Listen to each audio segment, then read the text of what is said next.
আসসালামু আলাইকুম রহমতুল্লাহ। ব্যাংকিং বার্তার পক্ষ থেকে স্বাগত জানাচ্ছি আমি নির্ঝর। অর্থনীতি ও ব্যাংকিং সকল আপডেট পেতে সাবস্ক্রাইব করে বেল বাটনটি চাপুন। চলুন এবার দেখে নেওয়া যাক আজকের আপডেট। ব্যাংক দেউলিয়া হলে গ্রাহকের টাকার কি হবে?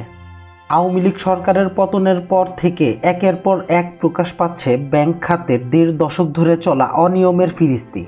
জালিয়াতি আর লুটপাটের কারণে বেশ কয়েকটি ব্যাংক ধ্বংসের দ্বার প্রান্তে। এসব ব্যাংক দেউলিয়া হয়ে গেলে অর্থনীতিতে বড় রকমের ধাক্কা আসবে বলে মনে করেন অর্থনীতিবিদ ও ব্যাংক বিশ্লেষকরা।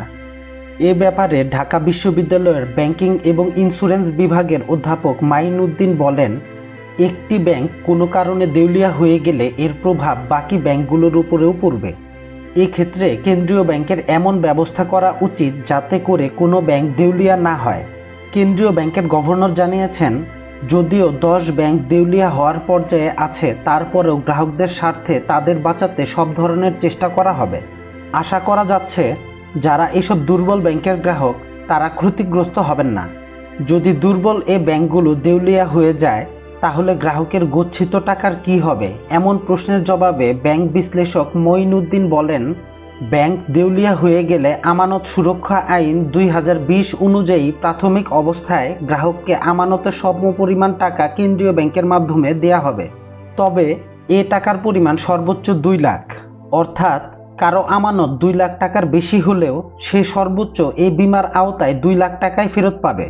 এরপর দেউলিয়া হওয়া ব্যাংক আমানতকারীদের বিস্তারিত তথ্য এবং আমানতের পরিমাণ ৯০ দিনের মধ্যে কেন্দ্রীয় ব্যাংকে দাখিল করবে। পরবর্তী ৯০ দিনের মধ্যে বীমা তহবিলের ট্রাস্ট বোর্ড থেকে আমানতকারীদের বাকি অর্থ বুঝিয়ে দেয়া হবে বলে জানান এ ব্যাংক বিশ্লেষক।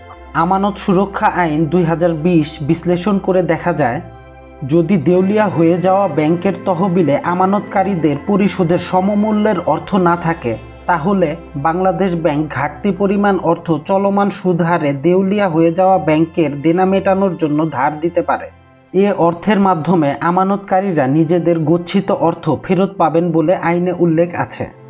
যত যাই হোক না কেন, হুট করে কোনো ব্যাংক যাতে দেউলিয়া হয়ে না যায় সেদিকে সর্বোচ্চ নজর দেওয়ার প্রসঙ্গ টেনে মঈন উদ্দিন বলেন, একেবারেই যদি কোনো ব্যাংককে রক্ষা করা না যায় তাহলে গ্রাহকের আমানতের সর্বোচ্চ সুরক্ষা দিয়ে কেন্দ্রীয় ব্যাংক এসব প্রতিষ্ঠানকে বাজার থেকে চলে যাওয়ার নিরাপদ ব্যবস্থা করবেন বলে প্রত্যাশা করেন এই ব্যাংক বিশ্লেষক। সবাইকে অসংখ্য ধন্যবাদ ভিডিওটি দেখার জন্য। ব্যাংকিং সকল আপডেট পেতে লাইক, শেয়ার এবং সাবস্ক্রাইব করে পাশে থাকুন। দেখা হবে পরবর্তী কোনো ভিডিওতে। সে পর্যন্ত সুস্থ থাকুন, ভালো থাকুন। আসসালামু আলাইকুম রহমতুল্লাহ।